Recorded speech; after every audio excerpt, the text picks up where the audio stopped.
penting saya utarakan, jadi saya ulang lagi. Bener Imam Syafi'i, jadi hukumnya pangeran ora iso digeneralkan secara massal. Wong saiki kabeh dianalogi, kabeh dikias. Ada hukum yang nggak bisa masuk kias karena itu kersane pangeran. Masyhur Ja'far Shadiq itu putrane Muhammad Bakir, masih cucunya Kanjeng Nabi Ja'far Shadiq bin Muhammad Bakir bin Ali Zainal Abidin bin Husain. Fatimah terus Kanjeng Nabi. Berarti cucu kan. Masyhur jadi sinten Sayyid sinten Ja'far Shadiq. Saya Ja'far Shadiq itu kan agak-agak agak-agak rival dengan Abu Hanifah. Tapi rival ilmu bukan rival pilpres, rival ilmu. Bukan rival bedo jago boten. Jadi debatnya bukan tentang itu. Singkat cerita, Abu Hanifah kan terkenal ahli kias, kenapa? Tukang kias. Jadi hukum-hukum agama itu dikembalikan ke kias. Terus diparani oleh Sayyid Ja'far Shadiq itu awal, akhirnya Abu Hanifah ngakui kalau Sayyid Ja'far Shadiq. Makanya Abu Hanifah selain ngaji sama Imam Ahmad, akhirnya beliau menulis termasuk guru saya itu Sayyid Ja'far Shadiq. Diparani oleh Sayyid Ja'far Shadiq ditanya, kamu masih punya tradisi kias? Itu di depan umum di masjid. Masih kan? Jika tidak ada Quran, tidak ada hadis, kemudian tidak ada aqwali sahabat, saya nias. Nias itu menanalogikan. Tapi kamu melakukan itu kalau darurat kan? Wanita jam 5 ada kenapa? Ilam anna awalaman kosa itu. Pertama yang dengan logika kias adalah Iblis itu cara berpikir adalah tanah dengan api itu unggul api karena tanah bisa dibakar api. Pokoknya dia cara berpikir itu dengan logika. Sehingga dengan berpikir itu dia maka hentikan kias saja. Tapi kata Abu Hanifah, saya harus mengkiaskan. Hati misalnya, coba berikan contoh yang kira-kira saya nanti duduk tidak selalu mengkiaskan. Saya Ja'far Shadiq karena beliau seorang fakih, beliau seorang alim fikih. Ataro anadzam bazina wal qatli ayyuhuma akbar. Lalu zina sama membunuh orang mukmin dosanya besar mana? Dosa zina dengan membunuh orang mukmin dosanya besar mana? Semua ulama pasti jawab al-qatlu a'dhamu minas zina. Dosa membunuh orang mukmin tentu lebih besar ketimbang dosa apa? Zina. Lima datakunu syahadah fi zina arba'atan wa fil qatli isna.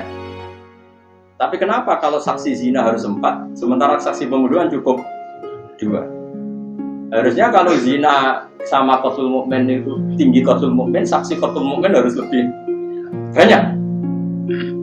Abu Hanifah mulai ngeber, ya juga. Saya ulang lagi ya, dosanya zina sama membunuh orang mukmin tinggi mana? Jadi kamane ana wong zina mek mateni Mustafa, dosane kan mateni, gede mateni Mustafa. Mane dora mateni gede tenan dosane. Omane mateni Imam Mustola, oh tambah gede. Omane sing jenggoter sing khusuk tambah gede.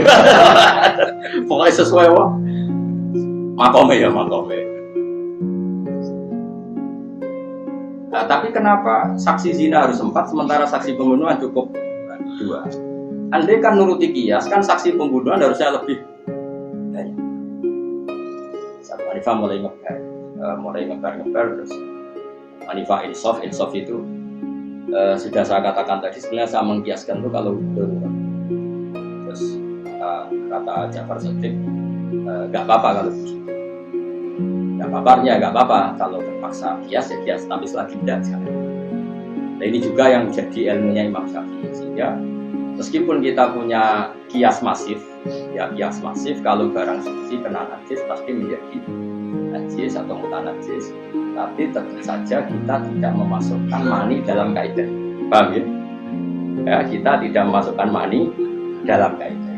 Tidak memasukkan telur ayam dalam kaidah. Ya sakit tuh misalnya Pak Budi Mustafa dagangan telur ayam, apa akbar busine. Pak mangan ijik mergo bar nyekel apa? Ndok ku lewat jebul. Paham? Lu repot kabeh no. Dulu itu kalau giling beras, giling beras gabah ya. Dulu itu kan nggak ada selek, tapi mulai dulu itu ada baling-baling. Jika kalau orang giling gabah itu kan ono sapi.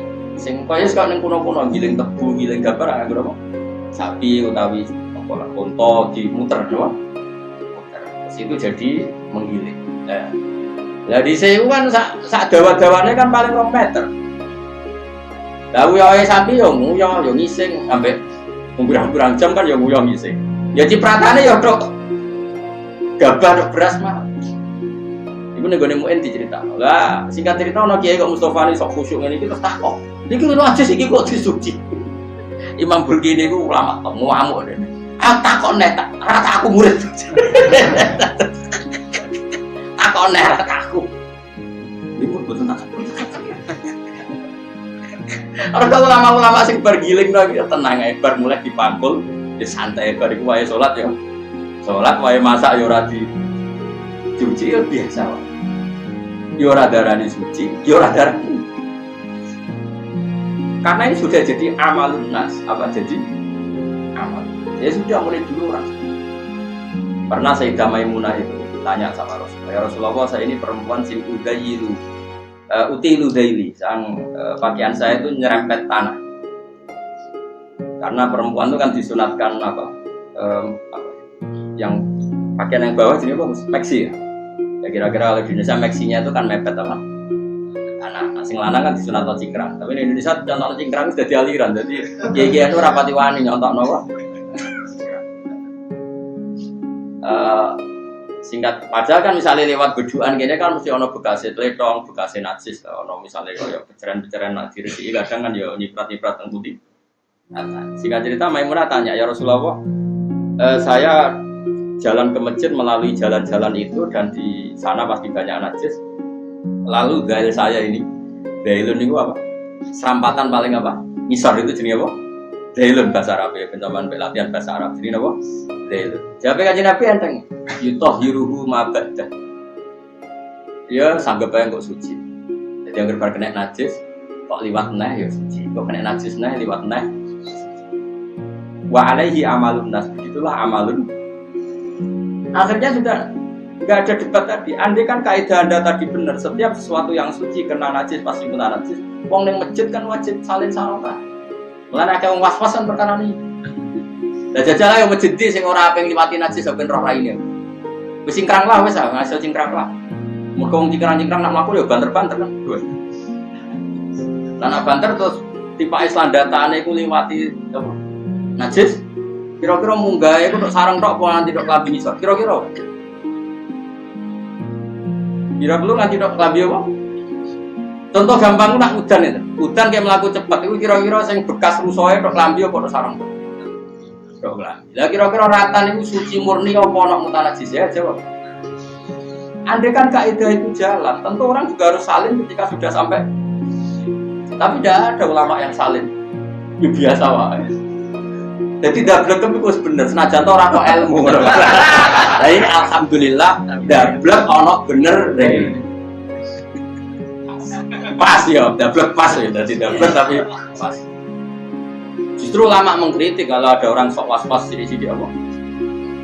Najis terus. Lah karena dalilnya ya amalun nas apa? Amalun nas. Mulai dulu sahabat ya seperti itu. Dan ketika Sayyidah Maimunah itu Nabi dawuh yutahhiru ma ba'da apa? Yutahhiru ma ba'da. Nah setelah dianalisis, meskipun akhirnya ulama tahu alasannya karena tadi mutahhir itu ada dua. Hanya kalau diarah ta'ala saya ngasih seperti sama akan jarang menemukan ulama yang saya tersongkan. Saya itu ulama kabeh itu melok tasawuf sampai torik. Pokoknya ngaji suwargo. Pokoknya senangane ngono. Itu jenis ulama tarhib sing nyeneng-nyeneng tok. Kalau melok partai sing tarhib sing seru-seru tok. Tapi mboten nak melok fikih kok melok partai fikih. Sekaruan hati sing mayoritas di heran waktu itu. Wong nak kersane Allah apik mesti ngerti kok. Rumah tenan. Ini contoh kias. Mutahhir, sesuatu yang mensucikan itu kan ada dua, satu air, dua turab, ya kan? Sehingga untuk najis yang berat harus ada kombinasi air dan turab, yaitu najasatul kalbi wal khinzir. Karena najisnya berat, maka ada dua kombinasi kekuatan mensucikan, yaitu air dan turab. Nah sekarang wong liwat neng lemah itu kan ada tathir secara otomatis karena ada kekuatan turab. Makanya Nabi dawuh yutahhiruhu ma ba'da. Yutahhiruhu ma ba'da. Dia akan tersucikan oleh akumulasi turab yang seperti itu. Lah Abu Hanifah karena tadi saya ulang lagi, Abu Hanifah itu percaya kias. Saking percaya kiasnya, dia menambahkan alat sesuci ketiga adalah nar, api. Mergo wong mukmin nak dosane akeh kan diobong ning neraka. Alasannya apa hadis-hadis? Mansu jika. Jadi kena nak wudu ora entuk lemah, ora entuk turah. Iku disorder ya ora ngono. Ora ngono condere ora. Iku yo haram, doror, bahaya. Nah ceritanya Abu Hanifah itu berdebat itu bukan karena itu, jojo maksudnya. Ngawur, itu so gede. Abu Hanifah itu berdebat ceritanya gini, kayak wong biduan, wong naruhan, wong diwala. Nang gawe boto itu kira-kira itu ngindari tanah sing ana tetone ta ora? Jawab wis. Enggak kan? Sing tukang gawe boto, terus ngerti ana tletong kirang-kirang ning kono tetep digawe apa diresiki? Mesti sangke ya. Pengacara oke. Nah itu dulu ada orang-orang Syafi'i yang terlalu fanatik sehingga sampai itu di Misbah kalau bangun masjid itu sampai kalau di Mu'in itu kan bangun masjid kalau pakai apa? Batu bata. Itu kan nggak boleh karena di antara materinya itu pakai apa? Najis. Itu tekong dan sebagainya. Itu orang-orang Syafi'iyah sendiri dalam bab ini mengikuti rotok-rotok mazhab Abu Hanifah. Karena batu bata itu mengalami proses taskin apa? Taskin dibakar dengan api, sehingga otomatis suci karena mengalami proses takdirnya itu apa? Dibakar. Karena cara Abu Hanifah termasuk alat pensucian adalah api. Berarti sudah tadi kan mak, turab, api. Tapi juga wudu loh ya. Maksudnya gue contoh batu bata, gue contoh wudu.